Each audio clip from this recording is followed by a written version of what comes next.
Labą dieną su vištiena. Sveiki, sveiki. Žinot, kodėl mes žvengiam? Jūs pamatytumėt, kiek mes su daktaru. Čianai laida yra užkalnio, iš karto pasakysiu, čia laida yra Kalba užkalnis. Tiesiai. Tiesiai važiuoti? Jo, taip, tiesiai, tada į kairę, tada vėl į dešinę ir tiesiai. Navigacija išjungta, todėl daktaras pakomanduoja. Čia yra laida Kalba užkalnis ir pas mane svečiuose yra mūsų vis dažnesnis bus svečias. Jisai svečiavosi praėjusią savaitę laidose Užkalnio žmonės ir charakteriai, kur mes šnekame apie psichologiją bei kitokią bibienę, bet daugiau apie psichologiją. O čia mes šnekėsim apie šiaip debilus ir visokius kitokius žmonės laidoje Kalba užkalnis. Nes laida Kalba užkalnis yra apie debilus, ta prasme. Jinai tam skirta. Žinai, iš kur atsirado žodis debilas su I? Aš žinau, kad jūs tai prašėte, tai aš ir pagalvojau, kad taip debilai nesugebėjo net parašyti žodžio debilas. Antrą vietą užėmė debilų olimpiadui. Kodėl antrą? Nes debilai. Taip, dėl to ir priekėjai. Kur reikia kairę suktis? Dešinę. Ir taip, Taip ir atsitiko. Tikras debilas nemoka net žodžio debilas. Žinokit, nusipirkau, ir kodėl mes žvengiam, tai nusipirkau laikiklį, kur tvirtinasi automobilyje telefonas. Kaip pas mus Kaune. Tai dabar reiškia, jisai padarytas idiotiškai. Buvo vienas, kurį pirkau parduotuvėj, specializuotoj. Aišku, šitam automobilio modeliui taip netinka, kaip sugalvota. Pavyko įgrūsti, bet laiko telefoną tik tai vertikalioj pozicijai, nes horizontalioj pozicijoje, kaip pasukė, jisai paleidžia nafik, todėl kad tik tai vienas svertas ten yra nuo gravitacinių principų. Vien žodžiu, idiotizmas, tai dabar yra pritaisyta su plaukų gumytė, kurios jūs nematot, moteriška plaukų gumytė. Raityta, jo spiralinė tokia. Kaip būdavo, kai laidiniai telefonai, tai ten būdavo irgi gumyčios tokios. Laidas toksai spiralinis. Tai daktaras pasirūpino, nuėjo į vieno stambaus vokiečių retailerio valdomą parduotuvę, nusipirko kitą, kuriame viskas turėtų veikti ir kurį galima pasukinėti kairę ir dešinę. Betgi ta huina netinka, reiškia, todėl kad negalima įstatyti iki galo į šitai ventiliacinę angą. Todėl kad automobilyje Hyundai Tucson, kurį vairuojame, neremia gamintojas mūsų. Dėl to ir sakom pavadinimą. Sakom pavadinimą, jo. Neremia pavadinimą. Va čia taip reikia tą permesti gumytę. Daug granatų. Dar labiau iškrypa viskas. Aš galvoju, daugiau jūs matysitės, nes jūs taip pridarėte, daktarė, čia reikalų. Jau nedarykite reikalų, nes paskui visi manys, kad čia mes graibomės kažką. Aš kur graibomės. Čia jūs graibomės. Jo. Tai va, ir vienu žodžiu daktaras rūpestingai nupirko, gerbiamas Rokiškis Rabinovičius, nupirko kitą laikiklį, tai vėl blogai. Tai dabar mes esam prie pirmojo laikiklio ir sutvirtintas plaukų gumytė yra, o reiškia... Aš galvoju, nuvažiuosim į kokį kaimą, gal ten veiks kokia kaimo parduotuvė ar turgelis ar kokia nesąmonė.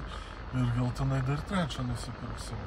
Tai kad pneumatinius šautuvus tik tai pardavinėja. 7 kartą gal ir pataikysim. Principė taip ir reikės. Trial and error. Gerai, prisistatykim laidoje su manim yra telefonų laikiklių specialistas ir, reiškia, stabilumo garantas Rokiškis Rabinovičius, daktaras, akademikas ir gelbėtojas. Su manimi mašinų vairuotojas, Hyundaių darytojas, gerbiamas akademikas, profesorius, mokslų daktaras, prelegentas ir dar ten kažkas, Andrius Užkalnis.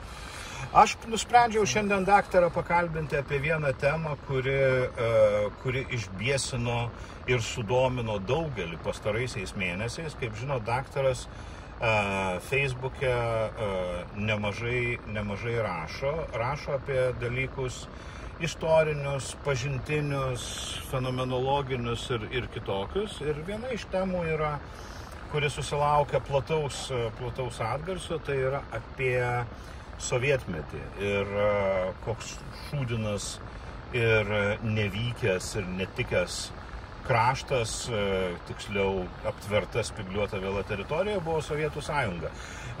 Daktaras pasidarė toks sovietologas geras, kad netgi gerbiamas buvęs rinkimų komisijos pirmininkas Zenonas Vaigauskas atkreipė dėmesį. Mes visi turim heiterius. Mano, pavyzdžiui, heiteris yra toksai Kęstutis Skrebys, jeigu žinote. Jisai dabar yra labai toks violetinis, tai jisai labai manęs nemėgsta. Ir jisai prieš skiepus ir kitokius dalykus. O gerbiamas daktaras Rokiškis Rabinovičius turi Zenoną Vaigauską. Ir aš norėčiau pradėti, kalbant apie tai, kai buvo blogai Sovietų sąjungoje, aš norėčiau pradėti štai nuo ko. Mane ką labiausiai nustebino, kad didžiausias toksai išsigalvojimas ir nesąmonė yra apie tai, kad neva tai maistas buvo ekologiškas anais laikais, o dabar... Jo, ir aš apie tai rašiau savo knygose apie sovietmetį, bet vienas iš dalykų yra, man, ta prasme, labai man krito į akį, tai reiškia tokie netgi konkretūs dalykai, o jūs pasakysite, kas jums krito. Vienas tai buvo, kad vištos buvo be hormonų, nors nėra taip sunku surasti žmonių, kurie anuo metu dirbo Vievio paukštyne, kurie pasakytų, koks ten paukščių kritimas buvo, infekcinės ligos ir kiek jie šerdavo. Dieve, tiesiog, iš principo, antibiotikais ir hormonais. Jeigu pasakoti pradėti, tai čia net neaišku nuo ko pradėti. O antras dalykas, trumpam pertrauksiu, antras dalykas buvo tepamas sūrelis. Sūrelis jisai Sovietų sąjungoje, kitur rusakalbėse šalyse vadinosi družba, Lietuvoje jisai vadinosi draugystė, jį gamino Šiauliuose pieno kombinate. Gal kokias 10 rūšių. Jo, jisai vadinamas lydytas sūrelis, ir lydytas yra labai gražus žodis, todėl kad dabar vadina šitą dalyką processed cheese, arba, procesuotas sūris. Suprocesintas. Ir nėra sunku rasti, aš buvau savo knygoje radęs ir įdėjęs senąją receptūrą, kas ten buvo pridėta. Tai tie žmonės, kurie galvoja, kad tais laikais nebuvo priedų, nebuvo nebuvo stabilizatorių, nebuvo emulgiatorių, nebuvo... Jie yra durni, todėl kad ten tas sūris buvo, sakykime taip, chemija kokia 95%, ta prasme, jeigu nedaugiau. Dėl procentų pataisyčiau, bet taip, ten chemijos buvo daug. Šiaip visai savo esmė labai paprastas dalykas, ten pagrindinė sudedamoji yra geriamoji soda, ir su geriamoji soda jis yra kaitinamas ir dėl to lydas. Natrio bikarbonatas? Taip, ta geriamoji soda reaguoja su baltymais ir, žodžiu, O kam jį lydyti, kad ilgiau laikytųsi?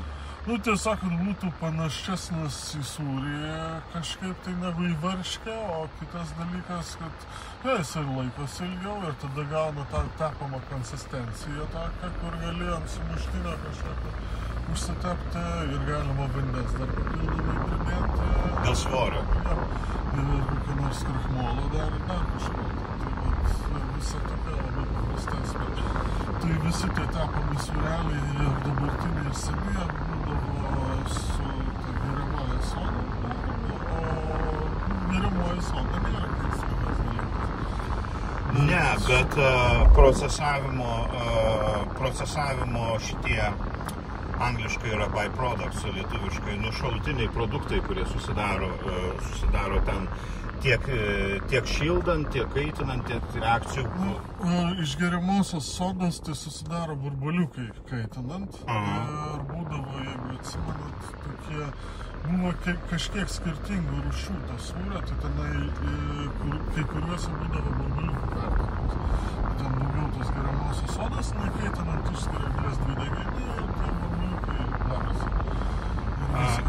Bet debilai yra linkę galvoti, kad šitą dalyką sugalvojo jau nepriklausomybės laikais ir sugalvojo arba amerikiečiai, arba Landsbergis. Čia nuostabiausia dalis, kad piktinasi, būna realiai piktinasi dabartiniais produktais ir tas pats žmogus toje pačioje pastraipoje prisimena apie tai, kaip buvo tie sūreliai skanūs ir buvo viskas labai gerai. Tai tie sūreliai yra chemijos pramonės produktas iš tiesų labai ryškus, nes be chemijos pramonės jie negalėtų egzistuoti. Konservantai tikriausiai irgi ne šiais laikais atsirado. Konservantai irgi seniausi, bet čia irgi, ką mes vadiname konservantų. Tarkim, druska ir cukrus irgi yra konservantai. Aha. Ir kada žmonės kalba, kad ant konservantų kažkur pridėta, tai druska ir cukrus, prisiminkim.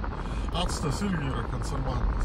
Turbūt labiausiai baisisi visi tokių dalykų kaip benzoinė rūgštis, nes skamba labai chemiškai. Jo. Tai benzoinė rūgštis yra spanguolių rūgštis, natūralus pavadinimas. Ir jeigu jūs įdėsite spanguolę kur nors, ta spanguolė sustabdys bet kokių bakterijų dauginimąsi labai smarkiai. Ir čia yra senas bajeriukas, kur yra rūgščios uogienės, tiesiog įspausti kažkiek, bet sutraiškinti spanguolę.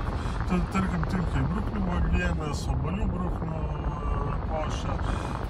Obalinė paprasta irgi košė, jeigu jinai saldesnė yra, net nesijaučia, jeigu rūgštesnė, tai tiesiog pasimeta tas spanguolių skonis. Tai yra į beveik visas uogienės tinka, tai jeigu norit, kad nebrukti tos uogienės, tai tiesiog įdėkit truputį spanguolių, labai nedaug.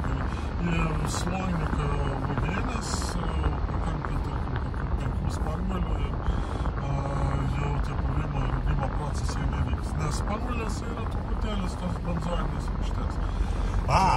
Tada pasakysiu dar kitą dalyką apie baugius dalykus, neva tai iš šių laikų. Tai kaip kvalifikuotas someljė galiu papasakoti tokį įdomų dalyką, kad reiškia dažnai mes pamatysim ant butelių būna parašyta, kad nėra sulfitų buteliai. Žmonės įsivaizduoja sulfitų, kad nėra vyno buteliai. Ir žmonės įsivaizduoja, kad tai, kad vyne yra sulfitai, tai čia yra, kažkas tai jau tokio sugalvota šiais bedieviškais laikais ir, reiškia, iki ko atsirideno pasaulis. Sulfitus vyne naudojo mažiausiai 2000 metų, gal ir daugiau. Romėnai, kai darė vynus, naudojo. Dar žmonės šneka apie tai, kad užtat sovietmečiu buvo labai ekologiški ir puikūs gruziniški vynai, ta prasme. Į tuos gruziniškus, tarp kitko, irgi dėjo sulfitų, tai čia mes nepamirškime. Visur, ta prasme, jeigu tik tai... Be jų labai sunku apsieiti, ta prasme, tai yra toksai nežymus dalykas, kurio vynui reikia, bet apie gruziniškus norėjau pasakyti. Tai žmonėms atrodo, kad anais laikais tai buvo skanus vynas. Ir taip, jie pagal savo supratimą, jie įsivaizduoja, kad ten buvo skanus vynas, todėl kad tas vynas buvo pakankamai cukringas, jisai yra saldus arba pusiau saldus. Buvo geresnis už tą išsipūvusių obuolių daromą visą rašalą. Ne, tai be jokios abejonės ir jisai nebuvo spirituotas. Jisai buvo daromas, sakykime, ten subtilumo jokio nebuvo, ten buvo gana prastos technologinės sąlygos, higiena prasta buvo Gruzija ir lygi šiol yra pakankamai prasta. Bet aišku, tai nesupūvusių obuolių, vadinamas vaisių uogų vynas, visoks ten klumpakojis, gintarinis pajūrys ir kita zaraza, kurią lygi šiol galite tarp kitko nusipirkti parduotuvėse. Žinot, kodėl rašalą iki šiol dar vadina? Tai kartais į tą vyną pridėdavo dažiklių ir tie dažikliai nudažydavo liežuvį. Pavyzdžiui, žmogus išgeria kažkokį tai vyną ir liežuvis pasidaro beveik juodas. Tai, tokio vaisvyno. O kodėl nudažydavo? Tam, kad imituotų kokį nors raudoną vyną. Jo, todėl, kad tas baltas, tai ten ir taip geltonas kažkoks tai būdavo maždaug jo. Tai su vynais buvo taip. Vynai buvo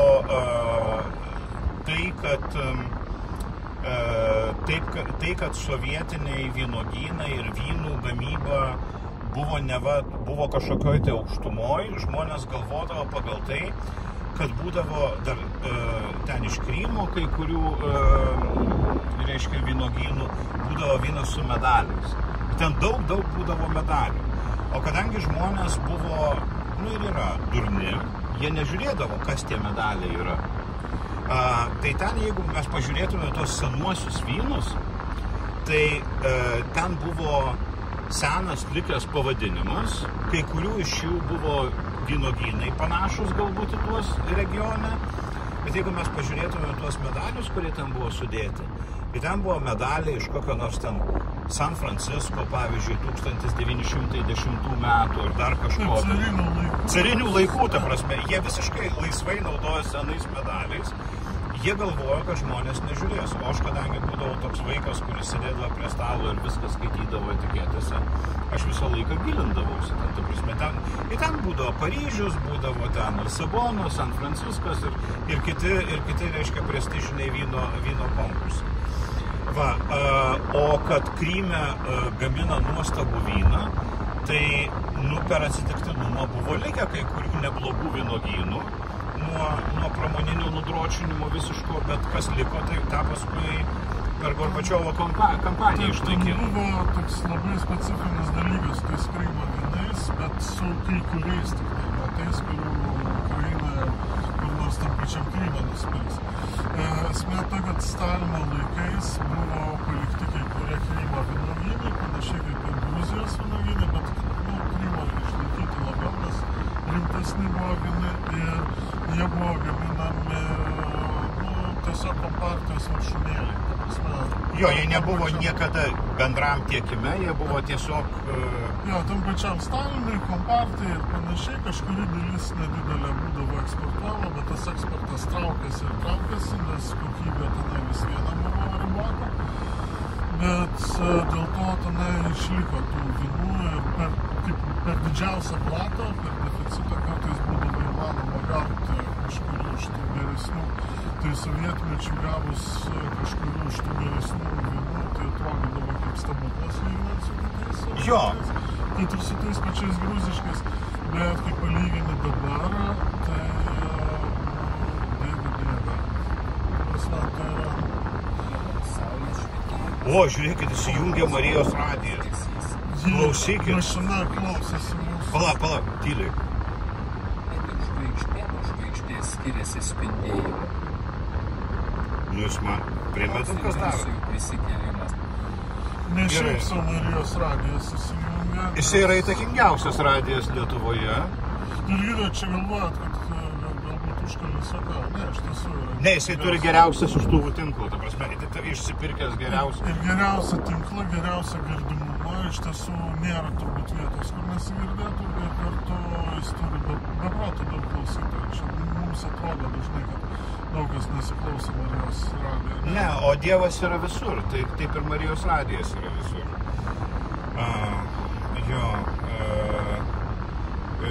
Šitą Šiluvoj, tarp kitko, kur buvo švenčiausioji panelė Marija pasirodžiusi, aš seniai jau Šiluvoj nebuvau, nežinau, ar jūs, daktarai, buvot. Šiandien mes, tarp kitko, važiuojam į Molėtus, jeigu ką. Mes su daktaru keliaujam, inspektuojam Lietuvą, tai šiandien važiuojam į Molėtus. O Šiluvoj yra ten prie tos, ten jau kur buvo pasirodę ant akmens užlipusi Marija, reiškia, lengvatikiams, tai ten yra pastatytas toksai kioskas, tokio dydžio kaip spaudos kioskas ir parašyta Marijos radijas ir buvo jisai uždarytas. Tai jisai per atlaidus visokius, jisai merčio visokių pardavinėja, ten yra, galite įsigyti maikių ir norėčiau maikės su šimta. Mes dabar važiuojame Molėtų plentu, kuris yra ta taip vadinama betonka, kurią labai keikia ir kartu jos netaiso. Čia yra toks jau taiso tą galą nuo Molėtų iki Utenos. Bet iki Molėtų mes krušimės kaip čia. Taip, bus tankų, kurie bus fantastiškai geri.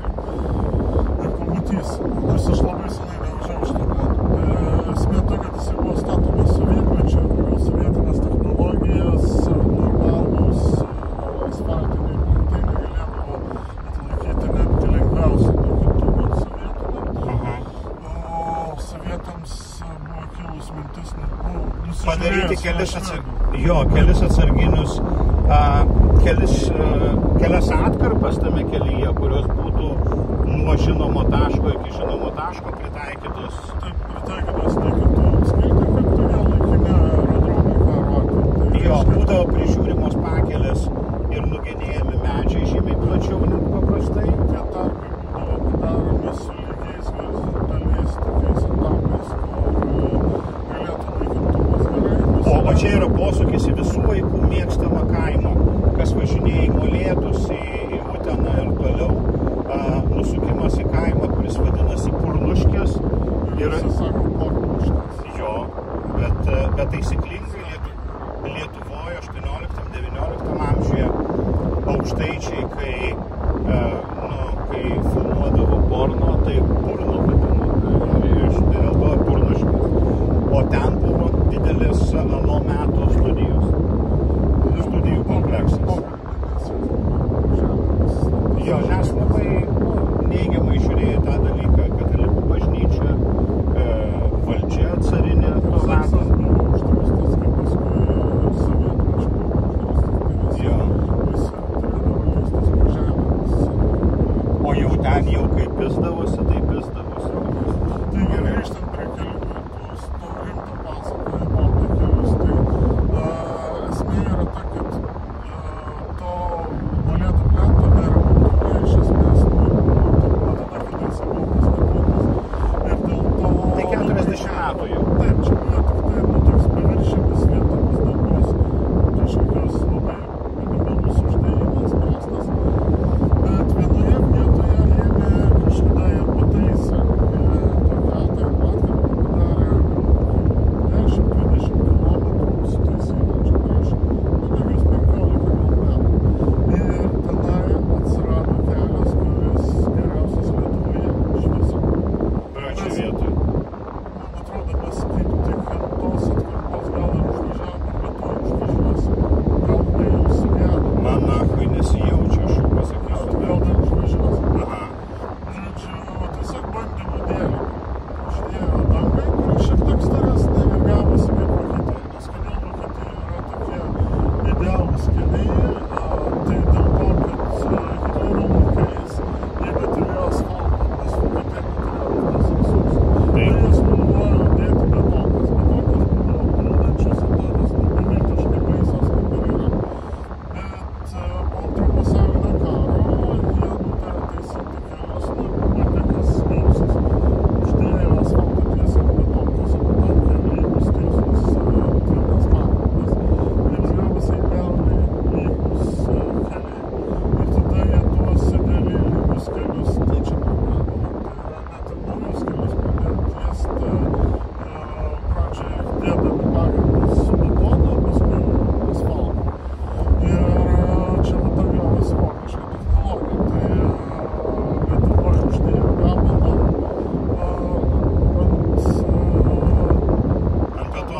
ant Molėtų betoną ir gavosi fantastiškai lygus takas. Aš atsimenu, kaip važiuodavo, kai buvo tik užasfaltuotas, tai pamiršti tą jausmą, kad važiuoju, nes atrodo, kad mašina slysta. Aha. O kad tiesiog nieko nėra. Ir dabar stebuklingai dėl to netaiso, nes supranta, kad pataisys, tas kelias stovės ir stovės ir stovės ir stovės. Ir tie taisytojai nuomina, kad būtų tiesiog nuimtas tas plokštas ir dedama daug metų įprastų būdų, kur reikės vis taisyti ir turėti naujus užsakymus. Bet to, koks fainas bus užsakymas plokštas, kol išdaužai tokiu atstumu, tai ta prasme, čia irgi daug darbo per vieną dieną nesidaro. Jo, o jeigu jūs mūsų kaip patyrusių kelininkų, aš nežinau, jūs labai patyręs kelininkas, aš irgi esu. Aš iš tiesų, Kelių statybos žinau dėl to, kad tiesiog teko kažkada tik dirbti su statybos organizacija, su kai kuriais inžinieriais ir iš tikrųjų pasakojimą žinai, nes paaiškina visą tą technologiją, paskui žinai. Nu jo, tai va, tai koks yra dalykas, ar negalima, ar būtinas yra betoninis pagrindas? Ne, jisai nebūtinas, jisai tik labai, labai geras.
jeigu dirbi gyvenime, ir čia dar vienas sovietinis dalykas, jeigu dirbi gyvenime prie dalykų, kurie yra nemokami arba kurie turi savo kainą, tai bet kuriam darbe, bet kurio inžinieriaus, statybininko, dekoratoriaus, plasterio, briklėrio ir kitų, pagrindinė užduotis yra pirmiausia, kai tu ateini į darbą, identifikuoti, ką tu gali nupystinti už darbą.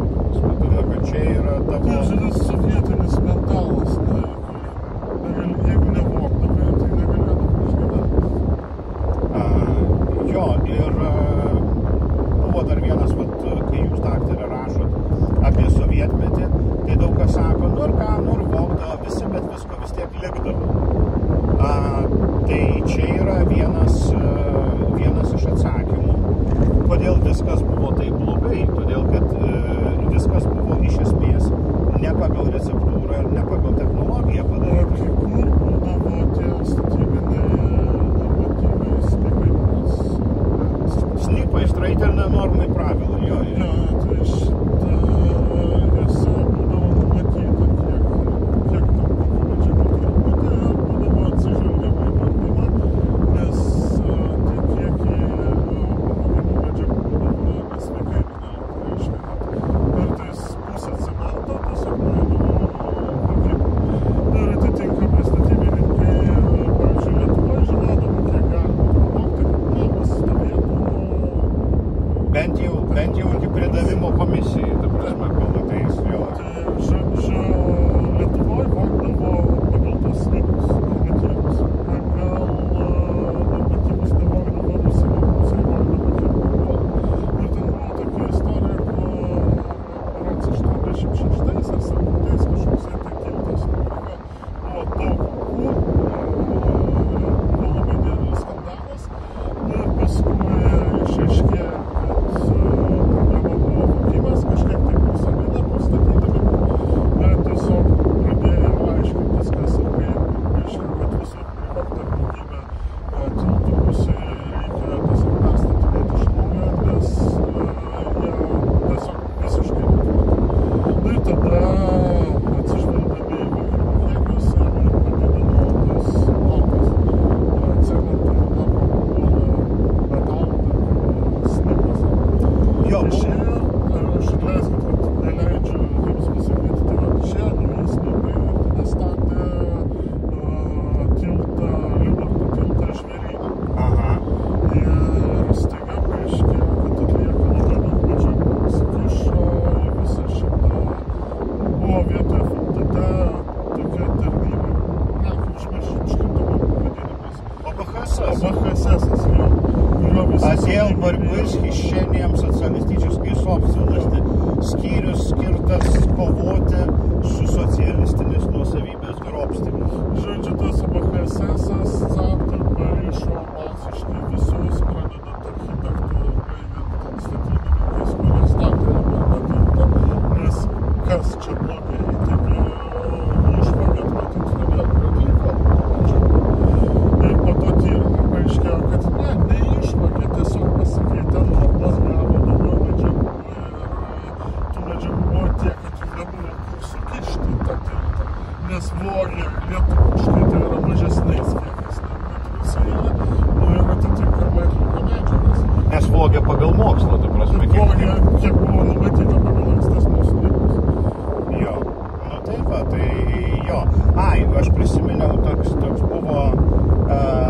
Liubarto tiltas, jisai buvo gerai kokybiškai pastatytas. Aha. Buvo, reiškia, toksai sąjunginis rusiškas laikraštis Izvestija, kuris buvo, Pravda buvo komunistų partijos laikraštis, o Izvestija skaitėsi šitų aukščiausiosios tarybos liaudies deputatų. Jisai buvo biški storesnis ir jisai buvo, kiek tais laikais buvo įmanoma biški liberalesnis. Ir kartais jisai vykdydavo žurnalistinius tyrimus. Nepagalvokit, kad jisai vykdydavo žurnalistinius tyrimus, nes ten redaktorius sugalvodavo, kad davai mes ką nors ištirti. Ne, dažniausiai žurnalistinius tyrimus vykdydavo tada, kai reikėdavo ką nors... Va, čia ta atkarpa, kur prieš 15 metų pastatyta, jaučiat? Aha, ir nieko atrodo kaip vakar nuklota.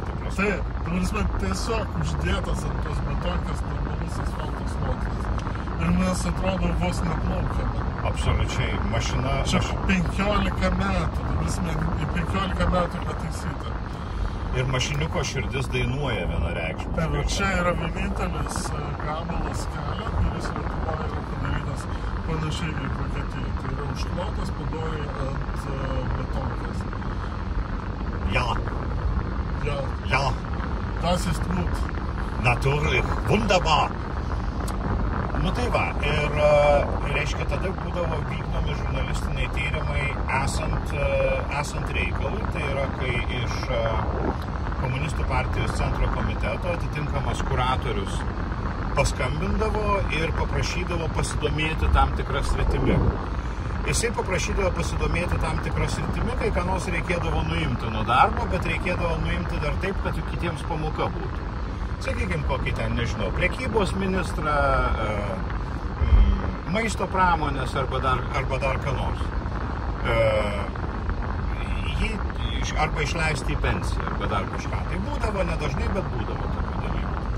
Ir laikraštis Izvestija gavo atitinkamą skambutį ir kad padarytų maždaug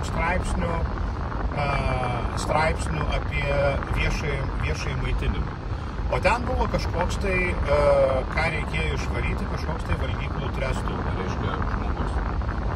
Laikraščio ir netgi buvo patarta, o jis sako, nueikite tas valgyklas, va, tegu nueina žurnalistai jūsų ir pasižiūri, kaip ten, tegu ateina kažkas tai ir iš valgyklų tresto, sudalyvauja eksperimente ir tegu ką nors išverda arba pagamina pagal receptą.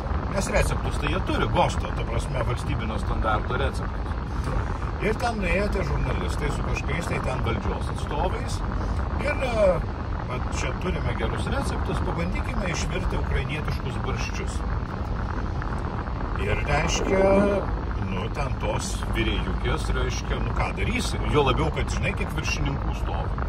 Įsitraukia tą receptų knygą, kur visi svoriai surašyti, ten tos kokybinės kategorijos, viskas. Ir išvirė ukrainietiškus barščius pagal receptą, kuris buvo privalomas visoms Sovietų Sąjungos valgykloms.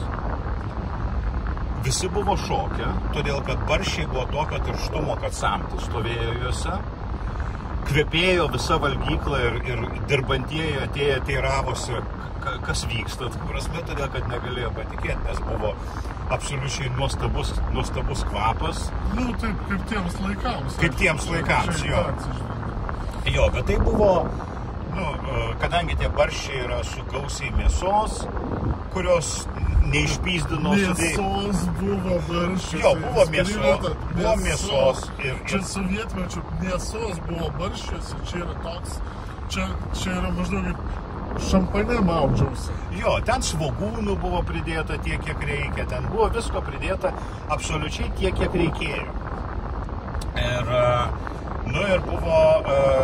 Ir buvo tada laikraštyje, reiškia, trenkiantis kumščių per stalą straipsnis, kad tai, o kodėlgi, jeigu visur turi virti tokius, kodėl mes kitose valgyklose to nematom? Ar nėra tik taip, kad maždaug ilgapirščiai siautėja, o maždaug tresto vadovybė, ten buvo tas vadinamas valgyklų ir restoranų trestas. Čia tokia kaip valstybinė... Žiauriai turtingi. Jo. Tenai turėdavo moteris, kurios ten dirbdavo, jis turėdavo tiek auksinių žiedų, kad jis negalėdavo pirštų suklausyti. Įsivaizduokit eilinę padavėją ar pardavėją iš tos sistemos, kurie turi ant kiekvieno piršto po vieną arba du žiedus auksinius. Ir grandinės ant kaklo ir taip toliau. Tai būdavo žmonės, kurie tiesiog neturėdavo pinigų. Taip, ten nebuvo grinai kur dėti, ta prasme, tai pirkdavo kailinius, nesvarbu, ar jų reikia ar nereikia, ta prasme, pirkdavo kelis ten kailinius. Jo, ir visokius kitokius dalykus. Ir ten galima buvo, dar buvo toks dalykas, kad anais laikais žmonės įsivaizduoja, kad negalima buvo visai važiuoti į užsienį. Ne, buvo galima, buvo profsąjunginių kelialapių. Bet, pavyzdžiui, ir dar kai kurias neišsivysčiusios šalis, kaip, pavyzdžiui, į Indiją. Ir aš prisimenu labai gerą pavyzdį, kaip reiškia... Čia labai geri žmonės galėdavo. Čia ne tik tai taip. Pasakysiu, kadangi žinau. Kelialapis 2 savaičių kelionė į Indiją kartu su Aerofloto skrydžiais ir ten apgyvendinimu toj Indijoje kainavo 4,5 tūkstančių rublių. Čia jau po to, kai susirenki visas charakteristikas, kai gauni tą kelialapį, kai dar kažką tai. Šalyje, kur normali alga buvo 110 rublių per mėnesį, tai... Pusę mašinos kainos. Jo, tai jūs įsivaizduokit, kad žmonės turėjo turėti tai, kas vadinasi nedarbinės pajamos, ta prasme, sakykim taip, tai reikėjo labai daug vogti, kad turėtum galimybę. Jo. Į Egiptą žmonės važinėjo tam tikrų metų, kai buvo draugystės su Egiptu, kai tuometinis Egipto šitas vadovas Naseras buvo sugalvojęs labai draugauti su Chruščiovu ir šikti ant Amerikos. Bet irgi tas kelionės, čia paminėjote tas visokias charakteristikas tada ir taip toliau, už darbovietės. Ne, tai ten reikėjo pusę metų ruoštis dar tą kelionę. Tai ten irgi šiaip žmogus negalėdavo išvažiuoti. Prasme, turėti ir ryšių, ir tinkamas kompartijai būti, ir KGB patikrinti. Aš įsivaizduoju, kad dar ir kyšių kažkam tai profsąjunginiam komitetui reikėjo. Visur, kur profsąjungos būdavo, tai būdavo kyšiai. Prasme, man pasakojo žmogus, kuris tiesiog literaliai pamatė maišus, kuriuose laikė pinigus prieš būtų eilių sudarimą. Prasme, būtai būdavo pagal eiles skiriami, atseit nemokama. Bet būdavo sudaromos didžiulės eilės ir įsivaizduokit įstaigą, kurioje, pavyzdžiui, 500 žmonių dirba, didelė įstaiga, ne? Kiekvienais metais visi įstaigos nariai paslenkami kur nors arčiau eilės priekio turėtų būti, ar ne? Bet pagal visokius nuopelnus dalis pasislenka smarkiau į priekį eilės. Ir priklausomai nuo to, kiek tu atneši pinigų, tiek tave ir paslinks. Jeigu tu atneši 1000 rublių, tave paslinks per kelius šimtus į priekį. Čia kaip tas žaidimas, kur kiek tu išmeti kauliukų taškų, tiek paeini tenai, tai čia kiek atneši partijų. Tu gali per 1-2 metus gauti būtą, jeigu tu 1000 neši pinigus. Jeigu tu atneši 100, tada paslinks tarkim per 10 ar 20 vietų. Net neši nieko, tai ir nesislinks, nes ateis vis naujesni, kurie atneš. Tai, žodžiu, žmonės taip ir, kai kurie naiviai būdavo, gal ir tikėdavo, kad kažkada tai eilė ateis per 20 metų. Realiai ateidavo tik tai tiems, kas neždavo kyšius. Jo, ir čia šitam žaidime, kas dar yra faina, kad tu gali atnešti tai, kas tau pasirodė daug ir tave perstumia kelias vietas. Bet jeigu kažkas tai atneša už tave dar daugiau tuo pačiu metu, ten tą patį mėnesį, taip jis drėkšti ir jisai šoka į damkės, ta prasme tave... Vis tiek tu esi toliau priekyje, negu kitaip būtum buvęs, bet čia toksai žaidimas, kur skatina dar daugiau žmonių žaisti, ta prasme, ir daugiau... Ir paskui žmonės pasižiūri, čia persislinko, buvau... Apsimoka. Kažkurioj vietoj dabar. Labiau geroj vietoj. Jo. Ir jeigu sulaukia kažkurios eilės ir nemokė, tai kažkaip tai vis prieš tave kažkas įsitarpa. Jo, čia būtai, aišku, čia yra didelis dalykas, būdavo ir smulkesnių, tai pavyzdžiui, ten talonas baldų komplektui, dulkių siurbliui, šaldytuvui ar televizoriui, tenai makeliai, paskui pradėjo kaip kuri technika rastis jau ir lengviau prieinama. Jeigu norėdavai kažką gauti, tai talonai, tai baldams, pavyzdžiui, baldų visiems reikėdavo, baldų būdavo visą laiką per mažai. Jo, ten su mageliais, tai šitas žaidimas būdavo... Baigėsi tas remontuotas. Jo, ir dabar vėl yra blogai, kaip ir visur kitur. Jo, nes mat, pavyzdžiui, su kai kuria buitinė technika, kurią galėdavai nusipirkti komisijonkiai, tai čia žaidimas greitai užsibaigdavo, todėl kad tau neapsimoka nešti labai daug pinigų, nes gali tiesiog nueiti į tą vadinamą komisą ir už brangiau nusipirkti. Taip, netgi sovietiniai tą patys magelį būdavo priduodami į komisą ir kada buvo tas periodas, kur jų trūkdavo, tai į komisą būdavo kartais priduodami ir brangiau, kad tu nusipirkti. O šiaip taip į komisą eidavo amerikoniškų, kaip sakant, prekių, tai japoniškų magelių. Jo. Tai japoniškas magelis, jisai kainuodavo maždaug 1000 ar daugiau. Tai žmonės kaip ir prisitaupydavo pinigų už tų nedarbinių pajamų. Net kabutėse nedarbinių. Nes iš tiesų iš darbo vis viena kažkokio ir pirkdavo komisijos magelį. O kodėl daug turėdavo tų pinigų anais laikais? Žmonės sako, tais laikais buvo kolūkiečiai turtingi.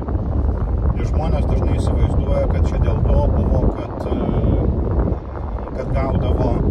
gaudavo pakankamai daug pinigų iš kolūkio. Ne. Kolūkiečių algos buvo nedidelis ir jas pradėjo šiaip mokėti tik visai palyginti neseniai prieš Sovietų Sąjungos pabaigą pradėjo mokėti pensijas kolūkiečiams, nes kiti net negaudavo pensijų iki tol. Kolūkiečiai buvo tokie iš viso betais. Bet čia buvo dar vienas niuansas, buvo Suslovo reformos ar kokie motinai buvo. Kosygino buvo reforma. Jo, gal ir Kosygino. Neatsimenu aš dabar jau to. Suslovas buvo, Michailas Andrėjičius Suslovas buvo ideologas, jisai reformų nedarė. Buvo inicijavęs. Galėjo būti ir taip, jo. Žodžiu, viena iš reformų buvo tokia, kad pradėjo mokėti kolūkiečiams premijas už tai, kiek jie prikuls grūdų. Ir Rusijoje tai labai menkai pasiteisino, bet Lietuvoje, kur būdavo iš tiesų derliai, kur viršydavo kažkokius rodiklius, vienu metu tiems kolūkiečiams parėjo žiauriai gerų pinigų. Nes pagal koeficientus, jo. Nes būdavo tie normatyvai nustatyti tokie, kaip visai Sovietų Sąjungai, ir visai Sovietų Sąjungai priklausomai pagal Rusijos rodiklius, o tie Rusijos rodikliai būdavo nežmoniškai maži, kur ten iš hektaro prikuldavo pusę tonos kartais realiai, tai jiems kai nustatė, kažkokias lubas, tikėsi, kad jie viršys. Gavosi tai, kad Rusijai niekur vis viena neviršydavo, o tarkim Lietuvoje lygioj vietoje staiga pradėjo eiti labai geri pinigai. Buvo tokių periodų, kur kolūkiečiai uždirbdavo, pavyzdžiui, po 400 rublių, kas atrodė nežmoniški pinigai. Bet dar būdavo ir kitų dalykų, kad tu galėdavai kolūkyje, dar galėdavai pasivokti tokių dalykų kaip trašos, galėdavai... Mėšlas paprasčiausiai išmėždavo karvidės kokias nors ir parduodavo sunkvežimis, ta prasme priekabą traktorius ar ten sunkvežimis. Jo, galėdavo kolūkio traktoristas tau viską padaryti, ką tau reikia, ir jam kažkiek biškį sumokė. Gaudavo 50 rublių ir jam labai gerai. Jo, jisai... Aš žinau, kiek aš žinojau iš giminių, tai kas iš ko daugiausiai uždirbdavo, tai kas pas save turėjo nedidelį tvartelį ir ten kelis veršiukus augindavo. Ir paskui jos priduodavo. Tai ta prasme, ten buvo, sako... Oficialiai tik vieną galėdavo auginti, bet... Man atrodo, kad viskas sudarama būdavo. Realiai taip paslėpdavo, nieks netikrinavo. Bet to tu gali auginti už kokią nors bobutę, kuri neturi veršiukų. Ta prasme, tai čia tiesiog pridavimo šitam, pridavimo aktą, kai atveždavo tą veršelį, tai tiesiog užrašyti. Pakankamai reikia turėti pavardžių, žinai. Taip, vogdavo iš kolchozo kombikormą. Kombikormas tai būdavo tas kombinirovanai kormą. Jo, kombinuotieji pašarai vadinasi lietuviškai. Paskui dar vogdavo, pavyzdžiui, kokius nors tenai, agurkams amoniakinį vandenį. Ir būdavo... Šiaip trąšas vogdavo.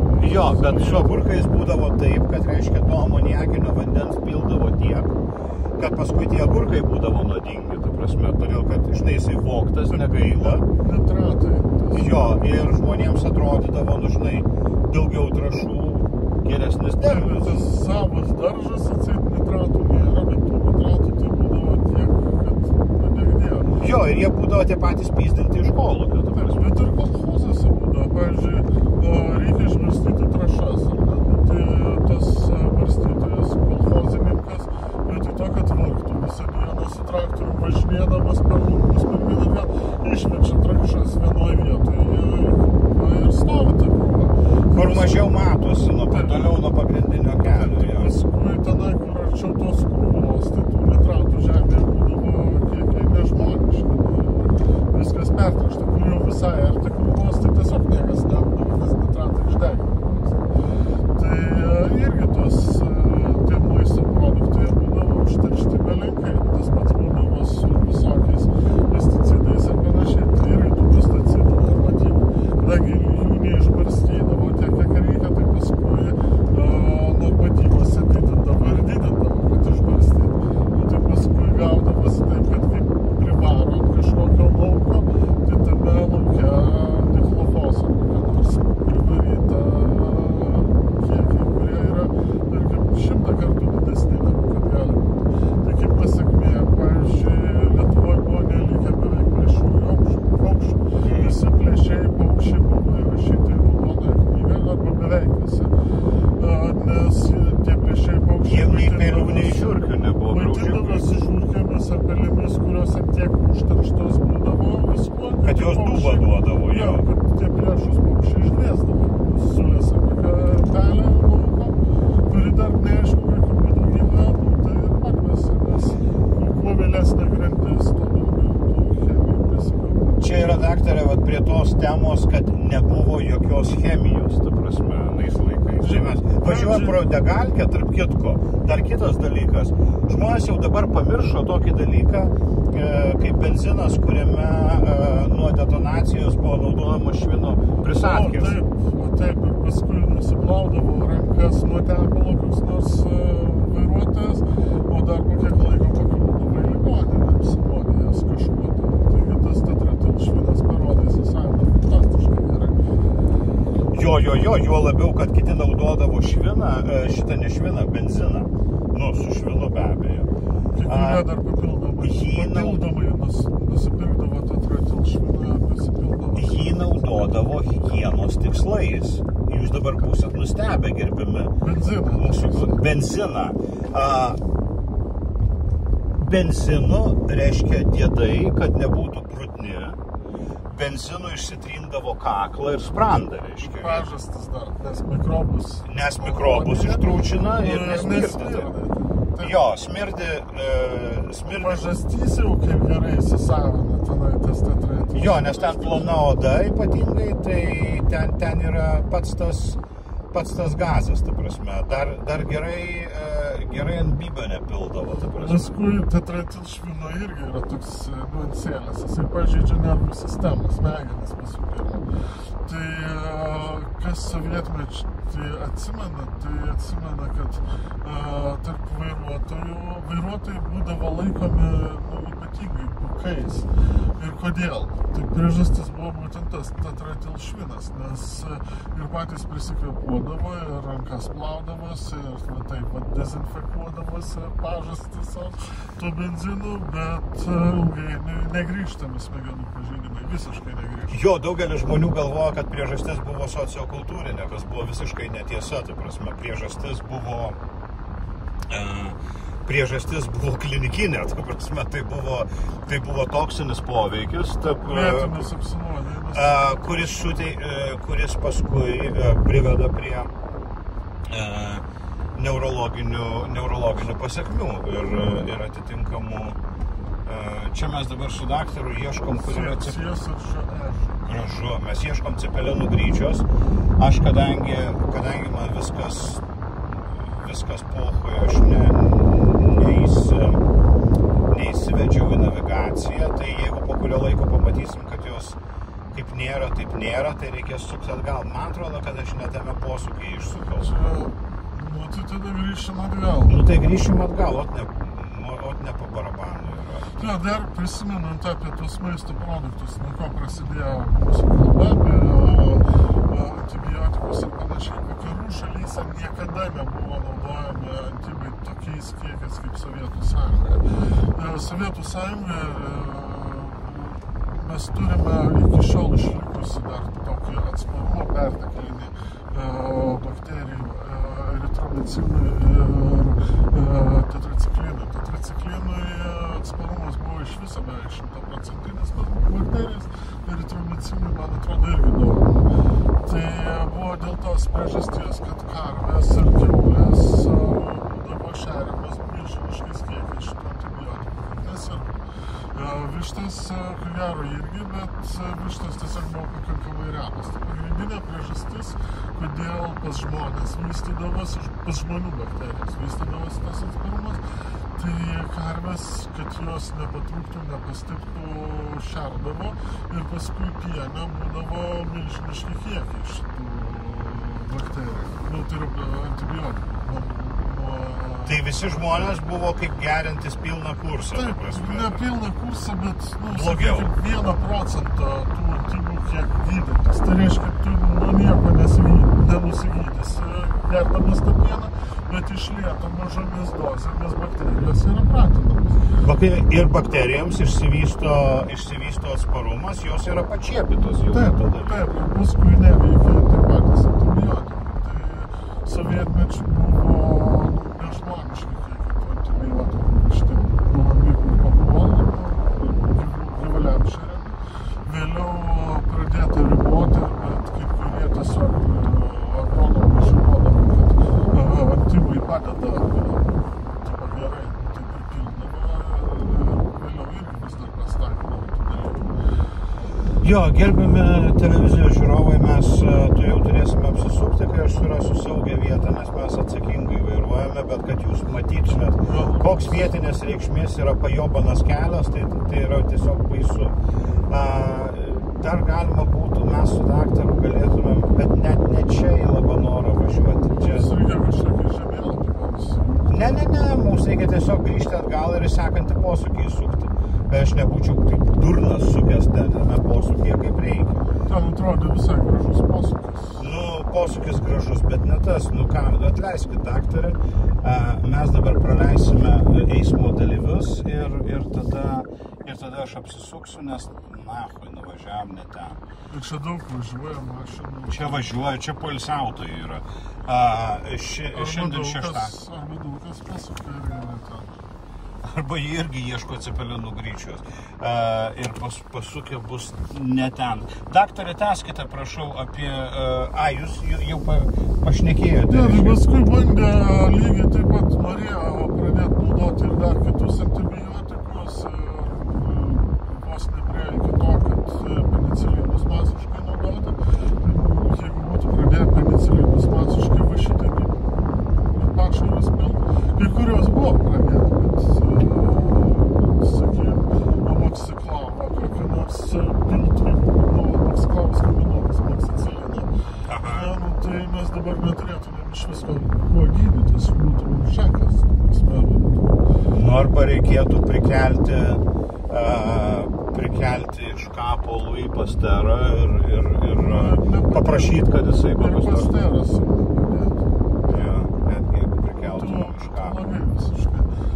Tai su tom per mažom antibiotikų dozėm tame ir yra problema. Bakterijos neišdvėsa ir dalis iš jų lieka atsparios.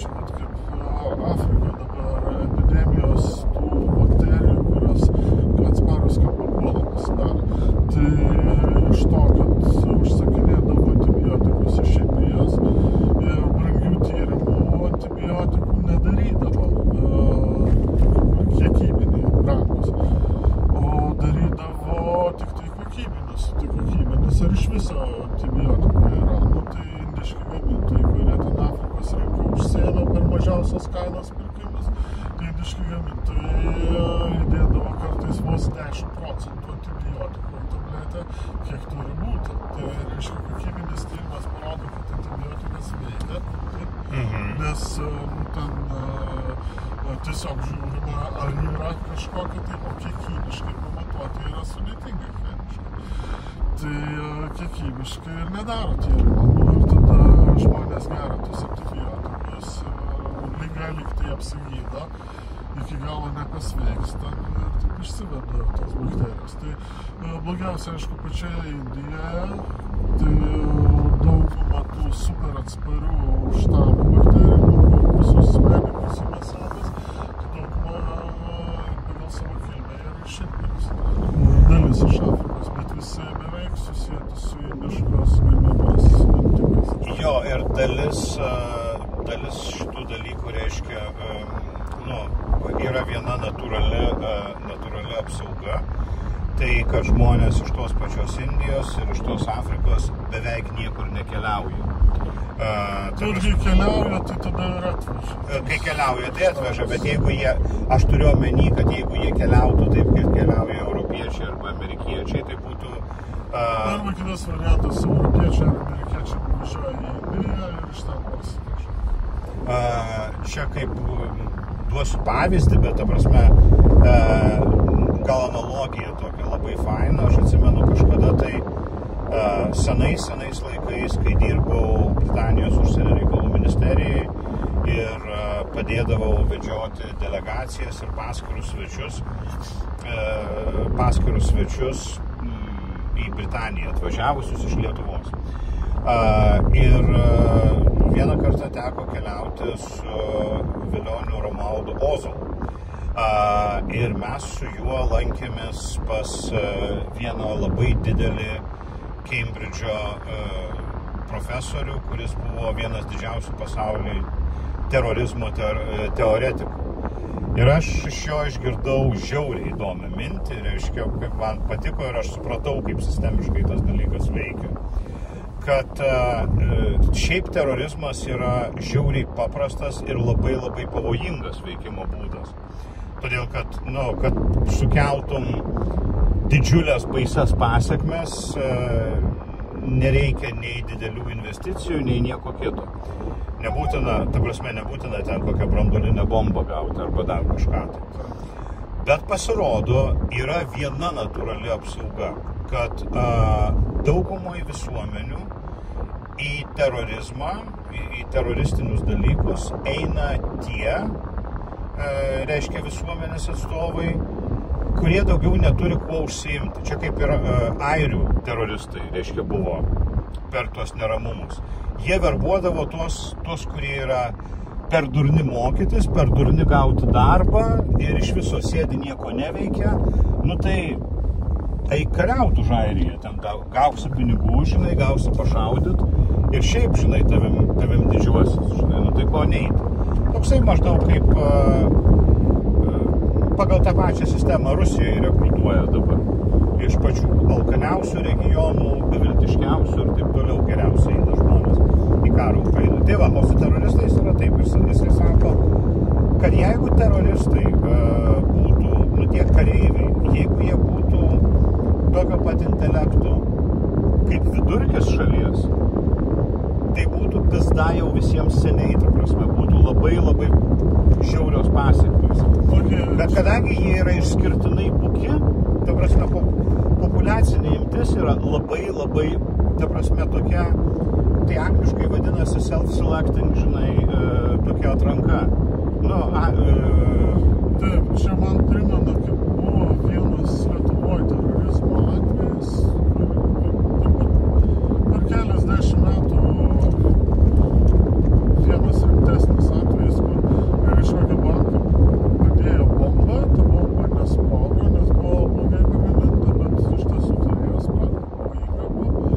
Ta bomba nukenksmino ir vyrukas surado. Ir paskui pradėjo aiškintis, kas jis toks. Tenai buvo, pasirodo, kažkoksai tai vaikas, gal 10 metų Estijoje, sugalvojo kurti nuosavą terorizmo tinklą, prikniso protą krūvai visokių vyresnių vakarų iš Latvijos, Lietuvos, Vokietijos. Per internetus, ne? Taip, per internetą. metus. Tai kur sėdėjo čiatrumose, ar geimino? Netgi Jungtinėse valstijose pasidarė savo filialą, organizavo ginklų prekybą Europoje, kur pradėjo vežti iš vienų šalių į kitas, iš kažkokių tenai Balkanų, kurie tenai turi dar perteklių ginklų į Vokietiją ir panašiai.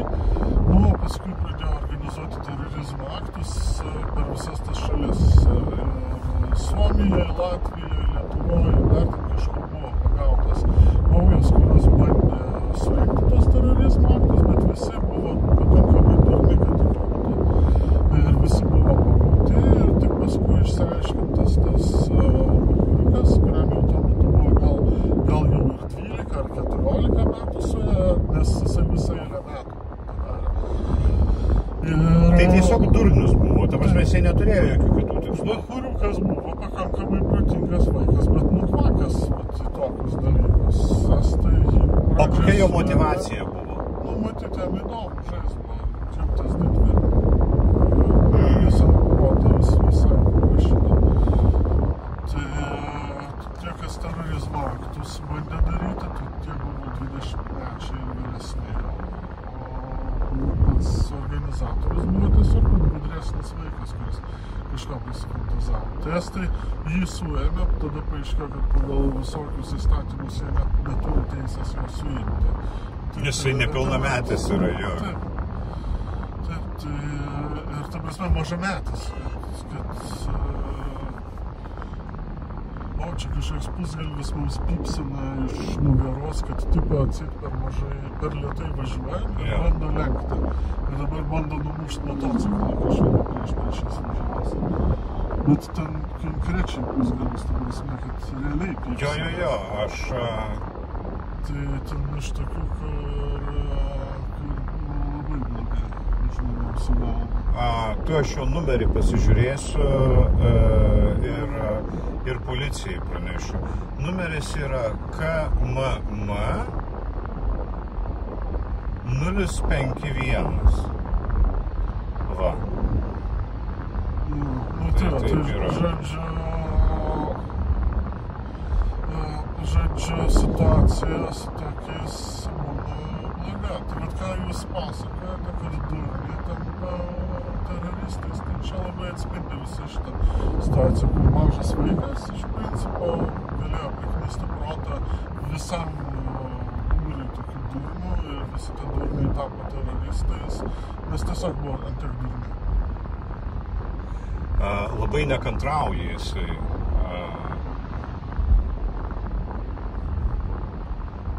Va štai vos neužsimušė, bet... Pats jisai gal nebūtų užsimušęs, vos nenumušė motociklą. Jo, bet jisai atvažiuos ir bus pirmas, jo. Nes šiaip gana daug motociklais važinėjančių, tai kad šitokie pusgalviai. O štai mes atvykome į Cepelinų gryčią ir mane neramina, kiek čia žmonių yra atvažiavę maitintis cepakais. Ar liks mums Cepelinų? Ar liks mums, jo. Ir jeigu neliks, tai ką daryti reikės? Reikės čia, visi jau dairosi. Reiškia, mes atvažiavom ir visa. Čia net ir mašiną, tai hui pastatysi, kaip sakant. Ne hujo bybės. Jo. Čia žiūrėkite, yra stručiai, čia bus strutienos cepakai. Tarp kitko, strutiena yra labai skani, nes jinai yra tokia keistai primenant ir kalakutieną, ir jautieną. Kažkas jau tarpinė tarp jautienos ir kalakutienos. Aš žinokit, daktarė, negaliu valgyti taip paukštienos labai laisvai, todėl kad aš su jais turiu su tais paukštukais santykį ir man nepatinka. O, išvažinėja, prašau, ponas, pavalgėt, išvažiuokit. Jo. Tai mūsų laida jau kaip ir atėjo į pabaigą, mes dabar eisim pasistiprinti. O toliau pratęsime kalbėjimus apie sovietmetį sekančiai laidoj, kurią aš norėčiau paskui pradėti nuo tokios temos, kurios mes visai nepalėtėm. Mes apie maistą kalbėjom, bet buvo dar toks dalykas kaip trūčinanti chemijos pramonė. Ir kai žmonėms duodavo pieno, nes tipo, jeigu duodi pieno, tai visa zaraza jo padeda. Dar labai padeda yra rožančius ir šiaip kryželis, ta prasme. Čia jau bus pasakojimai, kur aš ne viską atsiminsiu, bet ten Sovietų Sąjungai buvo tokių siaubų su chemijos pramonė. Net ir Lietuvoje buvo siaubų tokių, kaip, pavyzdžiui, ta azoto katastrofa, bet kas buvo Rusijoje ir kas iki šiol ten tęsiasi, tai yra nenusakoma. Ta prasme, kol nepamatai dokumentikos, galvoji, kad tau visą protą ir perdeda. Bet... Jo, ten būna baisu pamatyti ypatingai ten visokius vaikų namus ir internatus su uniforminiais visais vienodais apsigimimais, ta prasme, bet ne vieno dviejų, o ten dešimtimis vaikų. Dešimtim ar netgi šimtais. Jo. Bet tuo tarpu mes baigiame, einam su daktaru pasisotinti. Į Cepelinų gryčią prie molėtų ir nesukit ten, kur mes nusukom pirmą, tai ten ne tas posūkis, kur mes... Sukite ten, kur gerai. Sukite ten, kur Ignalina rodo. Tai ne pirmas posūkis važiuojant nuo Vilniaus, o antras. O trečio jau nėra, todėl kad kelią remontuoja tas, kuris į Uteną veda ir ten jau toliau nepravažiuosi. Nu gerai, tai tada ačiū Jums ir iki kitos laidos. Likite su mumis.